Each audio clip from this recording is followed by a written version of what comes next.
So this facility is to train aircrew how to resist G-force. When an aircraft is manoeuvring to go in a circle, there has to be a force that pulls the aircraft round that circle. That force acts on the aircraft, but it effectively also acts on the pilot as well, so it makes everything heavier. So effectively, the pilot's blood becomes heavier. It'll therefore drain away from their brain. If they don't do anything about it, all the blood's down in their legs, it's not up here keeping the brain alive, and therefore they lose consciousness, can't control the aircraft, and potentially the aircraft goes into the ground. So the purpose of the techniques we're training them is to try and keep the blood up at the head when everything weighs much more than it normally does.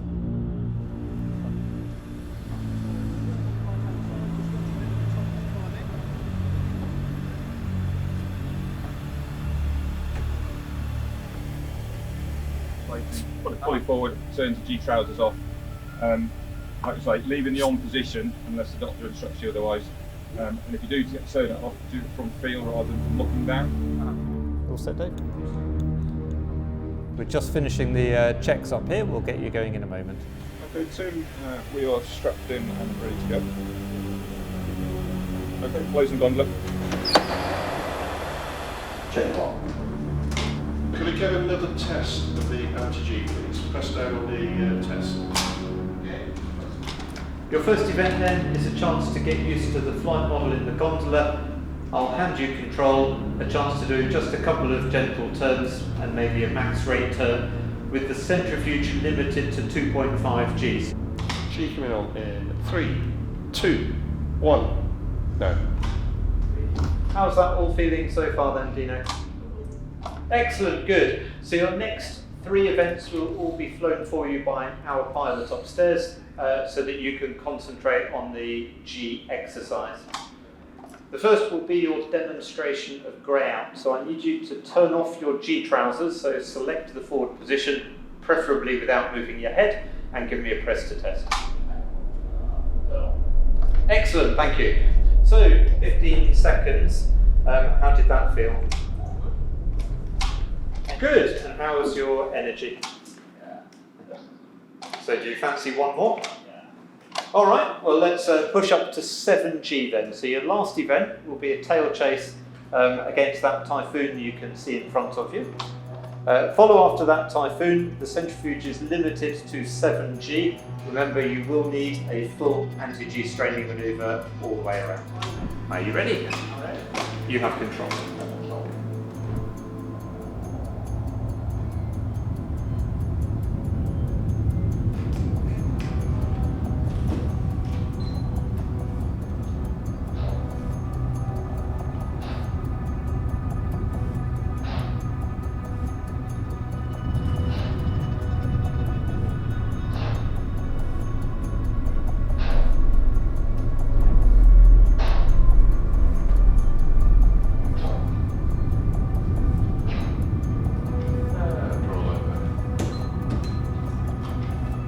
That's on. I have control. So did you get a little bit of grey out at the start there?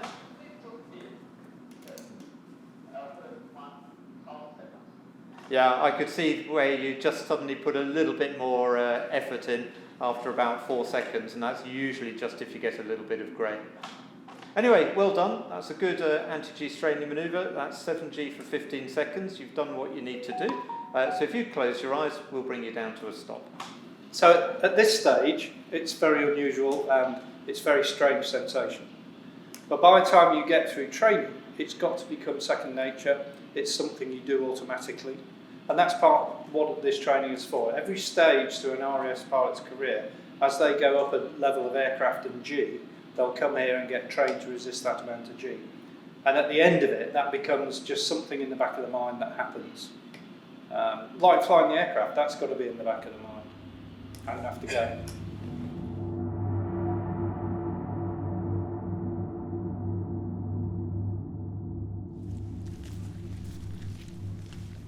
We're about to conduct some FEWAF attacks within the wood blocks that you see around us here. The platoon's has been briefed this morning and trained on rock drills, and from here they're now pushing out into their first position where they'll assault the wood block. and then simultaneously do other woodblocks around the area.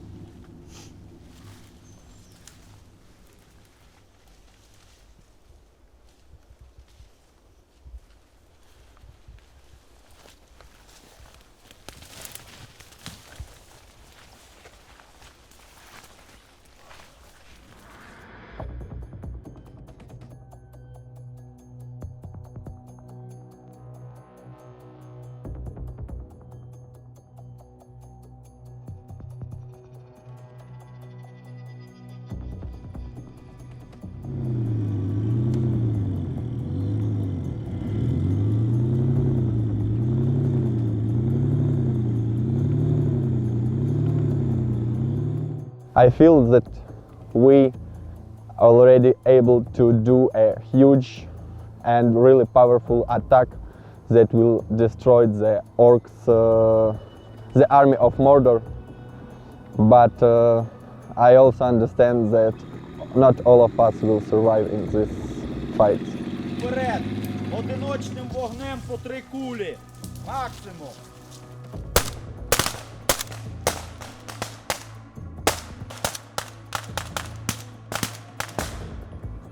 We sit and talk nearly every day, and I can see massive parallels with what this country went through in the 40s. It is their Battle of Britain moment.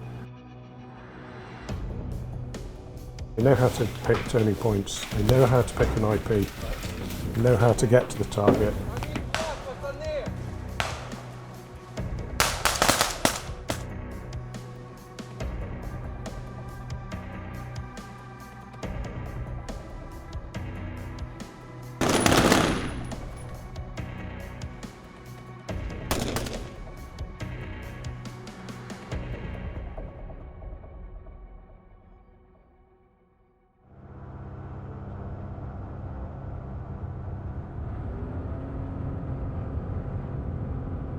I remember the first time I went solo, and it was sitting side by side as you were being instructed. The instructor got out and said, right, off you go, do a circuit on your own. And you did exactly what you'd just been shown. Only this time, when you looked out, you were on your own.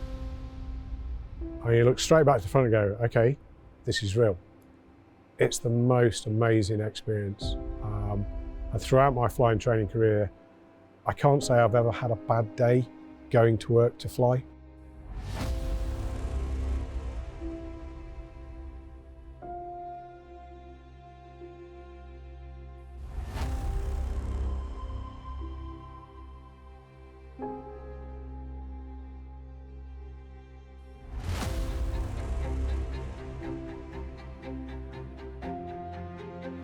We can teach anybody to fly.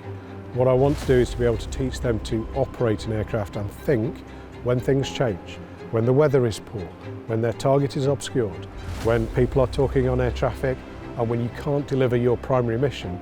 You need to be able to think outside the box, act as a partner for a wingman, work together to deliver that effect.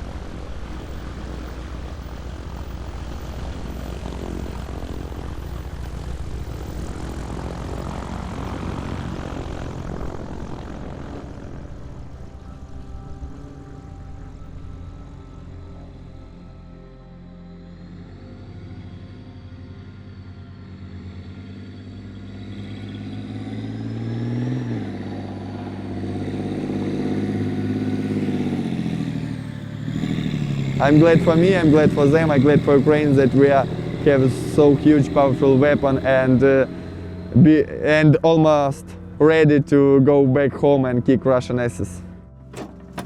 Okay. And then we're just going to lay this on here. All right, guys, so you're going to be firing next, all right?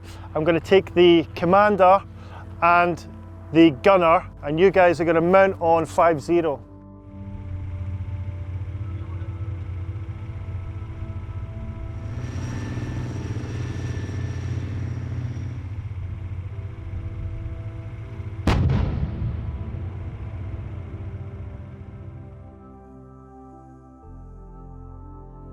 I really like because the sights are good, the manipulations is good, joystick is good, so I can control and see. Sitting is comfortable, and the gun is like very soft compared to our gun, which is boom, boom, with like rough and really extremely feels. This gun feels like fuck that. So yeah, like it's softer. But it also makes you more comfortable because the tank do not shuffling, like isn't shuffling every time when you're shooting. It just like poo, poo. That's cool.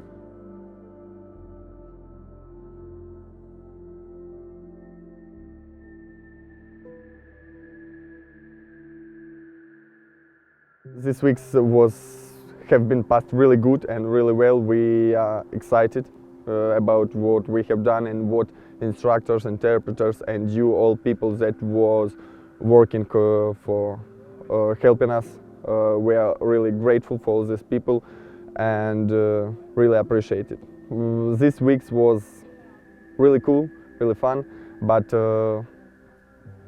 first probably 2 weeks was really hard, especially for me because I was needed to work as a squadron leader, do all this stuff, and also learning as a tank commander.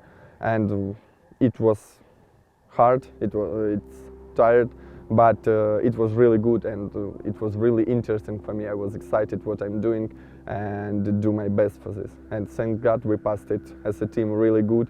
And later we was after we integrated with UK, with instructors, became friends with them, with all the people who working around us. Then we're just having fun.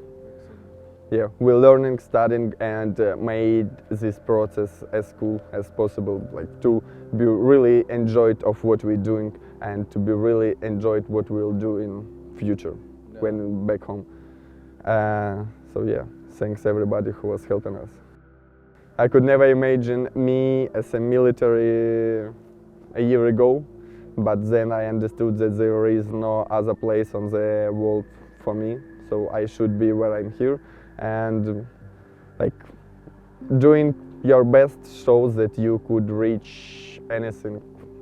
Like one shot, just do not miss it.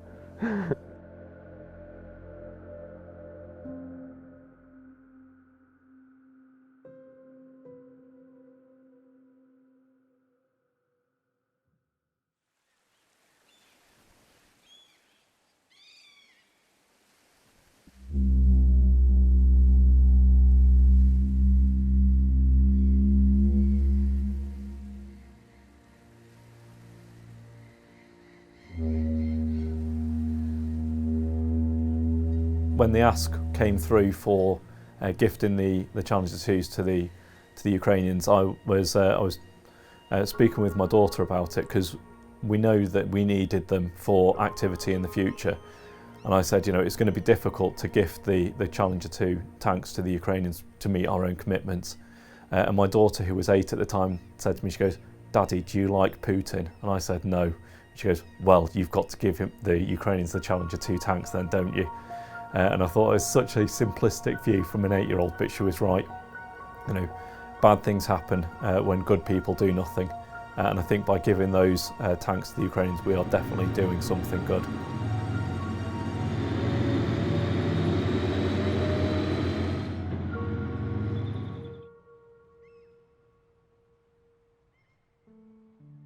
The International Donor Coordination Centre is an organisation from the Coalition of the Willing. So the IDCC can't be filmed for security reasons. However, as an organisation, it's like a large open planned office. We have each of the functional areas in a distinct group. So you have all of the people that work on vehicles together, all of the people that work in intelligence together, and then those in operations all working together. And whilst it may look like any office that you'd encounter in the UK, when you go in there you'll see a multitude of different types of uniform. I help to cohere the movement of vehicles and materiel forward to the armed forces of Ukraine to help them with their fight against the Russian invaders.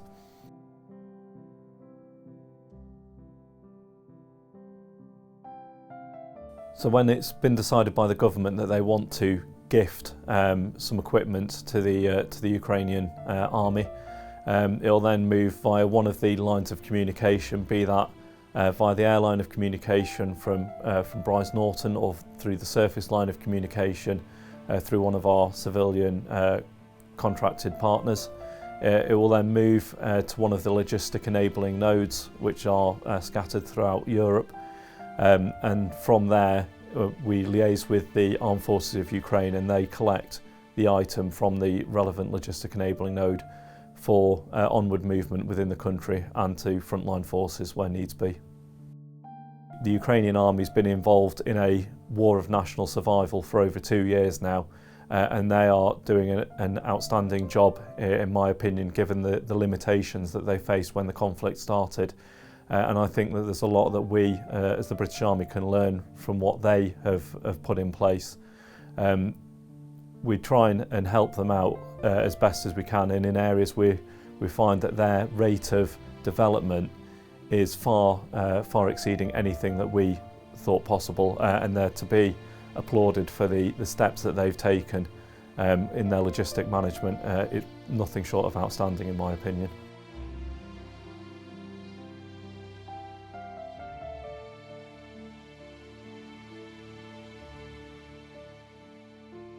So the French are part of the coalition and partners, so they're coming to see what we're delivering on the Tutor before they go onwards to another country to do their basic fast jet training.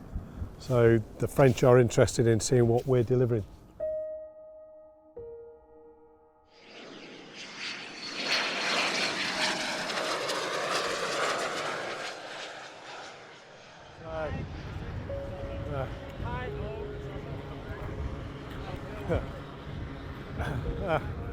You are there for that? And did you bring me more wine, Bordeaux? Oh, no, sorry. Un peu.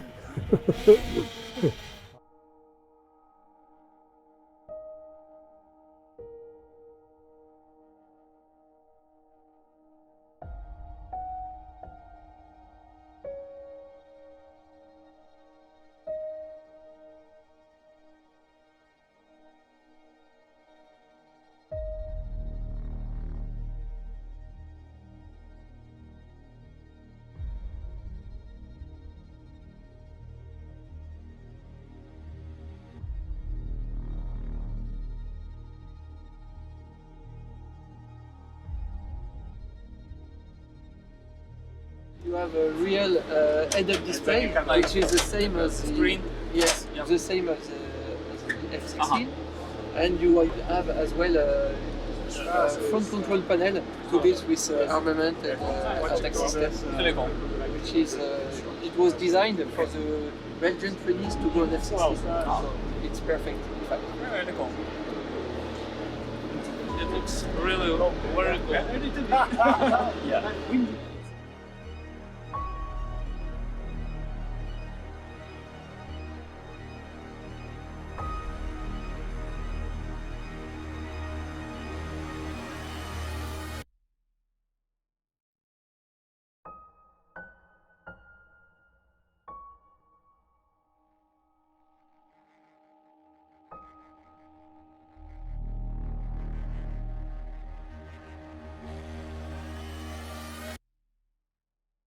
Sword calling Danny Boy over.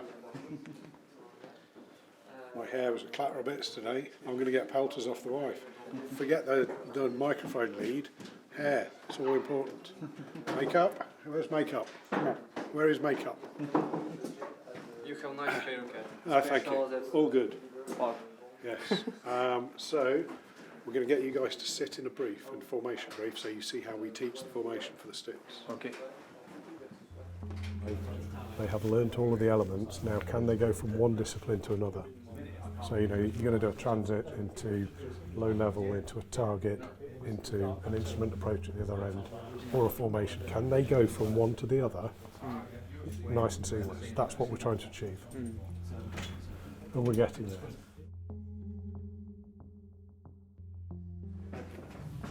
Hi. Okay, nice to meet you. How about your trip to? Quite nice. It's an IF trip. Yeah. Straight, but 1 hour and 15 minutes to come, so beautiful weather. Yeah. About work cycles. Yes, about are the same. Yes. That's why we are really confident with Carl, and when he saw the way we teach and we use all the things, yeah, okay, it's the same. At the very beginning it will be simulated just of simple general handling, and after that this type of flights, and after general handling also simulator, and right before the task. So the other thing that these students have done now, so they've all done aviation medicine, so hypoxia training, everything that would go in with aviation medicine, disorientation, all that sort of stuff. They've also done centrifuge. So all 11 of them have now done centrifuge. They're extra things, so we know all of these guys have passed a 15-second 7G. So it's something at least. But that's where we're at. It's exciting. I think we're all involved in a project where we as individuals can really make a difference in. You know, I think we can deliver something to you guys for you to work on and then deliver to the next phase of training. And you know what, before we blink, these guys will be on the front line. That's it's kind of scary. Yes. But they'll be fine.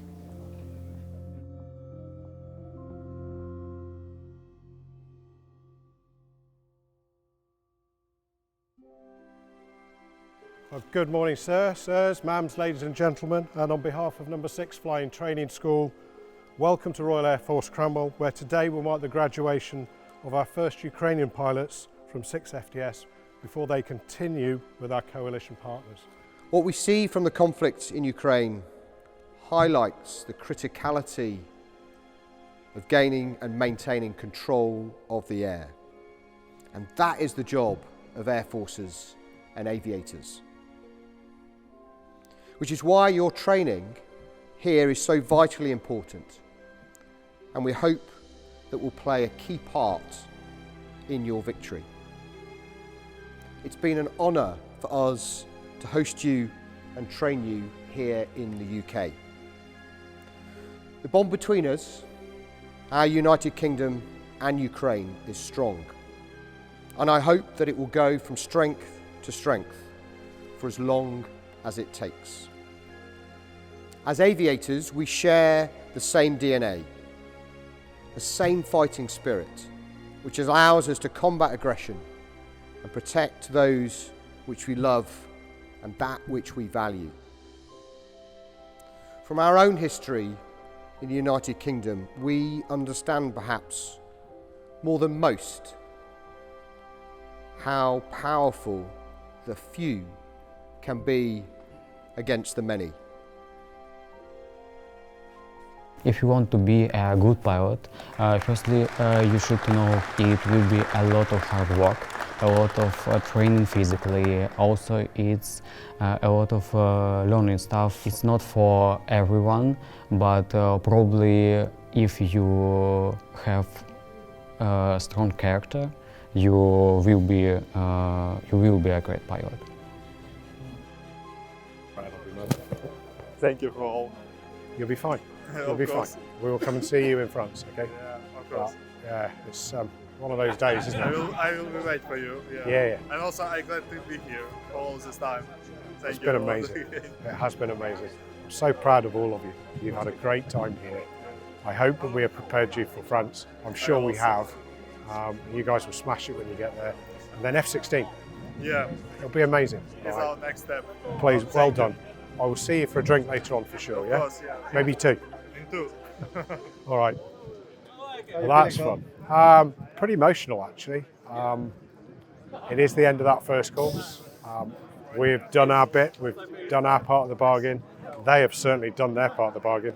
They've worked so hard to get this right.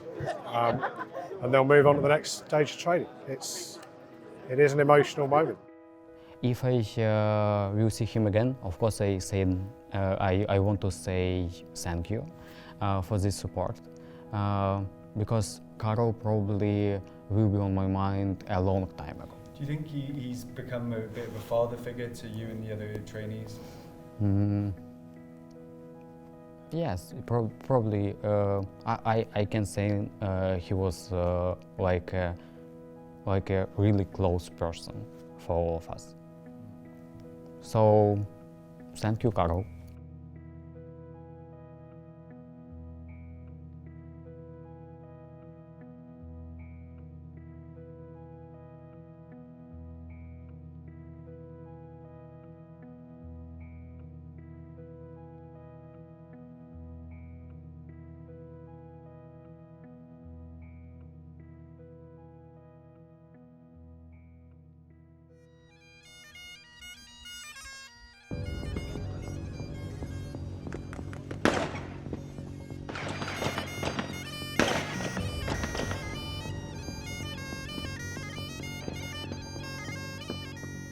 So the bagpipes are used to pipe Scottish soldiers into battle. They're a music of war, and we use them to instill aggression and morale in our own troops.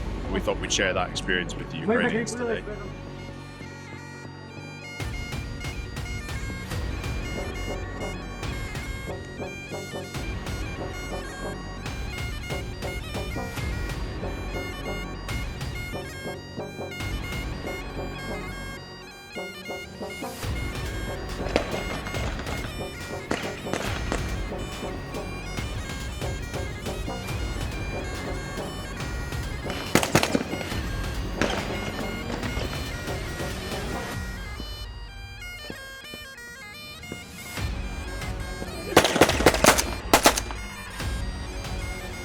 I'd be sad to see them go, but it's the realities of war and life.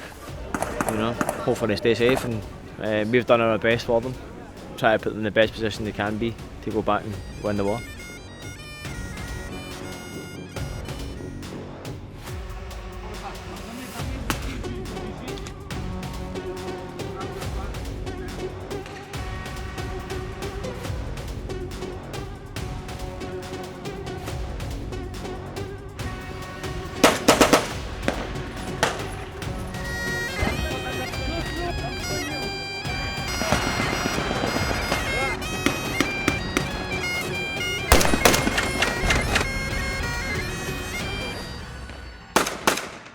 Stop! Слава Україні! Героям слава! Що?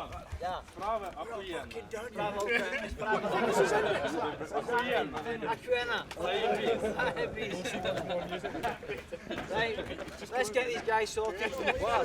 Well, what? Поїхали на бой. Поїхали на бой. Поїхали на бой. Сказали, сколько ответственны за автобусы, так что автобусы вперед. Nah, no rest. No rest for the wicked. Yeah, let's go to Glasgow. Для мене під час повномасштабного вторгнення якась частина в мені в той час померла. І, на мою думку, завдання наших близьких – це зберегти іншу частину, яка вижила. Зберегти для подальшого життя та подальшого розвитку. Це на мою думку. І для здорової людини дуже важливо залишатися здоровою людиною в цих нелегких умовах. And it's very important to keep your mental health in these circumstances.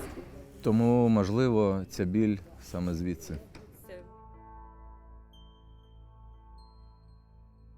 Obviously, guys, leaving here now, you will be session commanders or maybe even platoon sergeants and platoon commanders when you get back to Ukraine. So take into consideration everything you've learned and try and adopt it when you get there. That means looking after yourself and your men. As commanders, you also want to be involved in the fight, but without you commanding, then it's going to fall to shit. So the guys like you with the thinking brain for fighting a war and winning a war needs to stay at the rear and pushing the guys forward, making sure the jobs are getting completed. The guys below you will be looking up to you and looking for inspiration and information and motivation, in fact, to keep going and winning this war.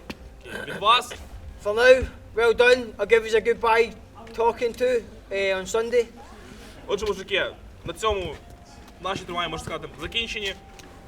Тобто в неділю він проведе, скажімо, типу, прощальний такий вечір, прощальне слово скаже, типу. В цілому він вам дуже задоволений. Молодці. If I cry though, you can't laugh at me.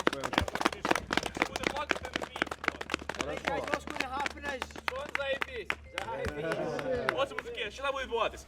I'll say one more thing. Thanks very much. I'll say it on Sunday anyway. Thank you very much for the hard work you've put in over the last 5 weeks. Отже, мужики, дякую за цих 5 тижнів, які ми були разом.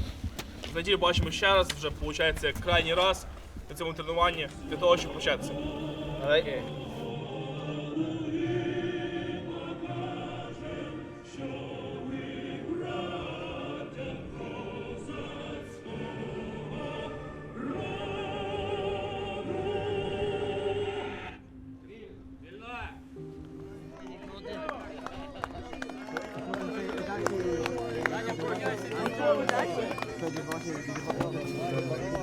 Ah, big man.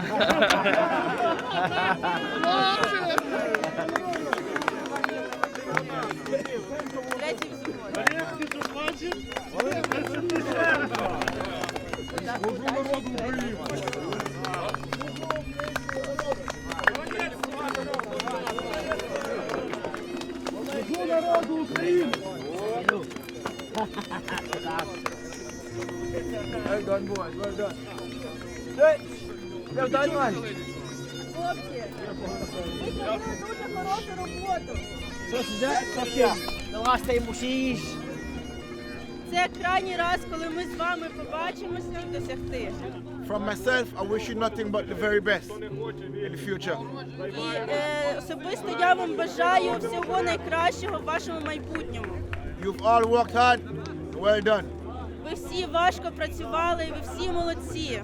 Заебись. Пошли.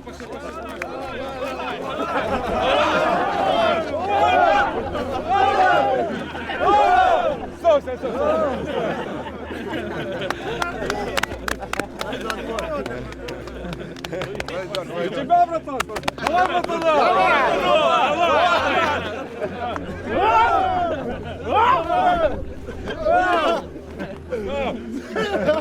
Телефон,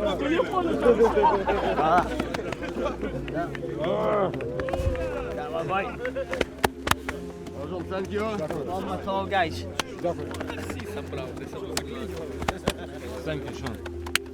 No problem at all. It's been a pleasure. Thank you for what? Та ж ти пройшов курси снайпера, блядь. Дякую. Шон? Тут черга, да? Я понял. Good one. Thank you. Well done. Where's the Vulcan? Big man. Yes, mate. Thank you. Yeah, no, take care, mate. Take care. Ah! Take care. Yeah. You are really good. Ah, you're a great man yourself. Yes. Okay. And you. Hope it goes well for you. More end soon. Okay. Keep checking. I'll see you, Roden. We'll get a cup of tea. Yeah, alright, aye. Pretty shit, innit? I'm not crying, but I'm just it's the wind that's catching my eyes. Aye. No, it's just sad. It's the second one I've done, and it's just pretty difficult. Like, you've seen how respectful they are and how much they appreciate what we do for them. So to see them go back there and know the survivability rate for a lot of them is quite low. It's quite heart-wrenching, you know what I mean? But that's what it is, isn't it?